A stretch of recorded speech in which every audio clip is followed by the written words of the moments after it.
ओम चंडिकाय नमः। ओम दुर्गाय नमः। आप सभी का सनातन धर्मसार चैनल पर बहुत बहुत स्वागत है। शारदीय नवरात्रि की आप सभी को हार्दिक शुभकामनाएं। आप सभी पर माता रानी की कृपा सदैव बनी रहे। नवरात्रि पर माँ दुर्गा के 9 रूपों की पूजा आराधना एवं श्री सप्तशती का पाठ किया जाता है।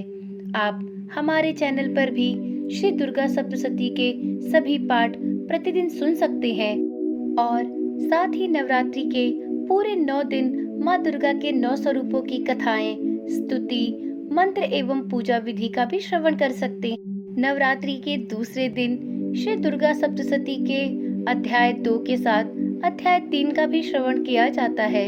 यदि आपने अभी तक अध्याय 2 का श्रवण नहीं किया है तो पिछली वीडियो में जाकर श्री दुर्गा सप्तशती अध्याय 2 का श्रवण कर सकते हैं। इस वीडियो में श्री दुर्गा सप्तशती के अध्याय 3 का श्रवण किया जाएगा। तो चलिए देर न करते हुए श्री दुर्गा सप्तशती का तृतीय अध्याय प्रारंभ करते हैं।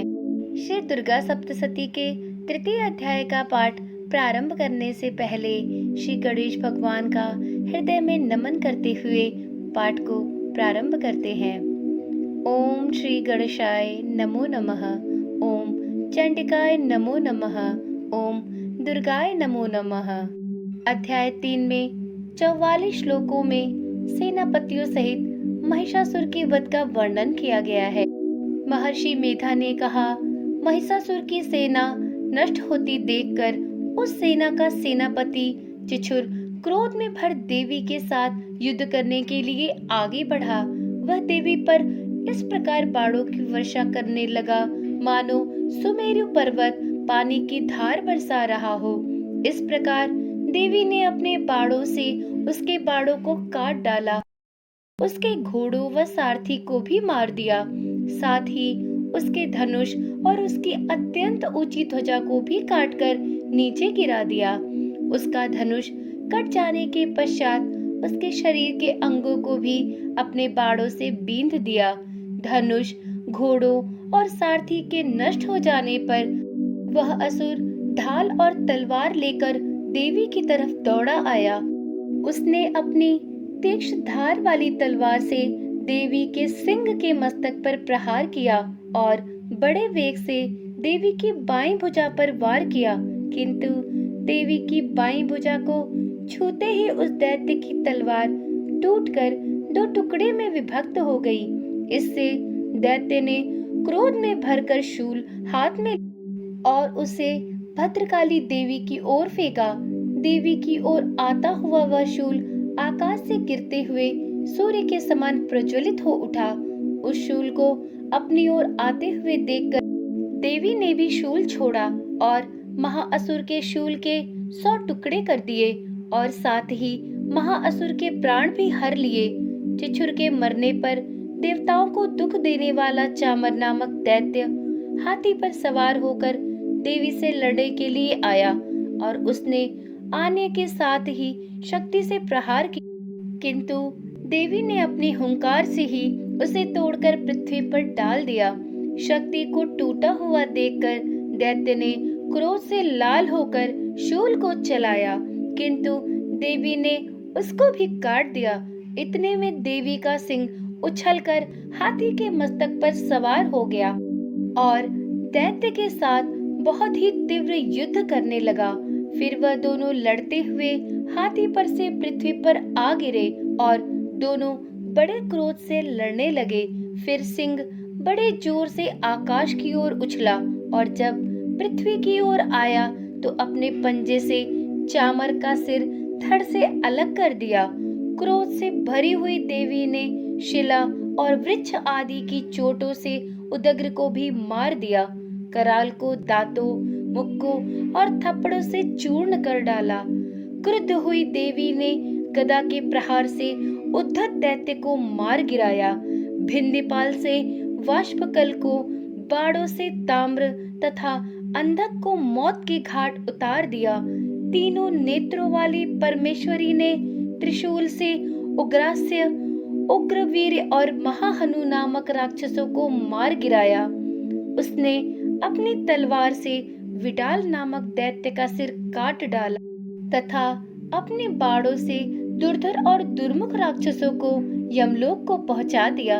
इस प्रकार जब महिषासुर ने देखा कि देवी ने मेरी सेना को नष्ट कर दिया, तो वह भैंसे का रूप धारण कर देवी के गढ़ों को दुख देने लगा। उन गढ़ों में कितनों को उसने मुख के प्रहार से, कितनों को खुरों से, कितनों को पूंछ से, कितनों को सिंगों से, बहुतों को दौड़ाने के वेग से, अनेकों को सिंहनाद से, कितनों को चक्कर देकर और कितनों को श्वास वायु के झोंकों से पृथ्वी पर गिरा दिया। वह दैत्य इस प्रकार गढ़ों की सेना को गिराकर देवी के सिंह को मारने के लिए दौड़ा। इस पर देवी को अत्यंत क्रोध आया। उधर दैत्य भी क्रोध में भरकर धरती को खुरों से खोदने लगा तथा सिंगों से पर्वतों को उखाड़ उखाड़ कर धरती पर फेंकने लगा और मुख से शब्द करने लगा। महिषासुर के वेग से चक्कर देने के कारण पृथ्वी क्षुब्ध होकर फटने लगी। उसकी पूंछ से टकराकर समुद्र चारों ओर फैलने लगा। हिलते हुए सिंगों के आघात से मेघ खंड खंड हो गए और श्वास से आकाश में उड़ते हुए पर्वत भी फटने लगे। इस तरह क्रोध में भरे हुए राक्षस को देख चंडिका को भी क्रोध आ गया और वह उसे मारने के लिए क्रोध में भर गई। देवी ने पाश फेंककर दैत्य को बांध लिया और उसने बंध जाने पर दैत्य का रूप त्याग दिया और सिंह का रूप बना लिया।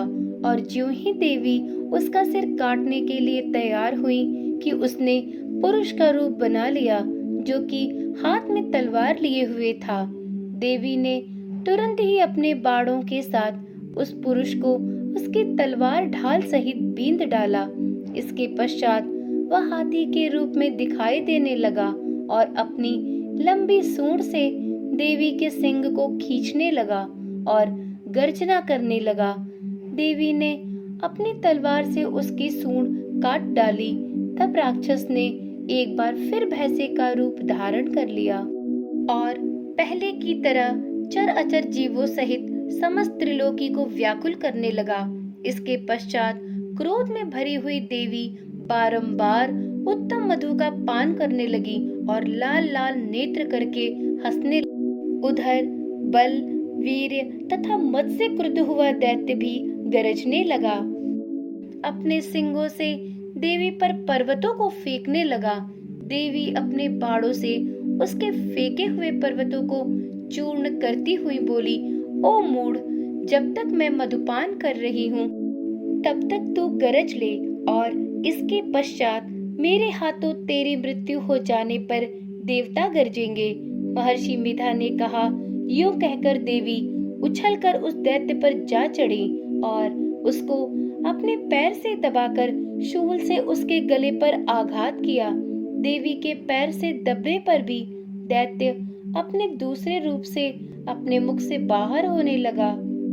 अभी वह आधा ही बाहर निकला था कि देवी ने अपने प्रभाव से उसे रोक दिया।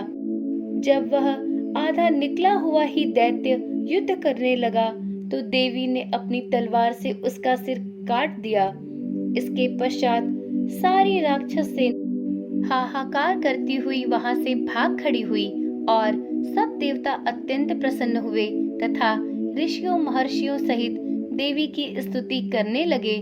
गंधर्वराज गान करने लगे तथा अप्सराएं नृत्य करने लगी। इस प्रकार श्री दुर्गा सप्तशती का तृतीय अध्याय समाप्त हुआ। आशा करती हूँ कि यह कथाएं आपको अत्यंत रोचक लग रही होंगी। अगर वीडियो पसंद आ रही हो तो वीडियो को लाइक करें एवं चैनल को सब्सक्राइब करें। तो चलिए कल मिलते हैं श्री दुर्गा सप्तशती के चतुर्थ अध्याय के साथ। तब तक के लिए ओम चंडिकाय नमो नमः, ओम दुर्गाय नमो नमः।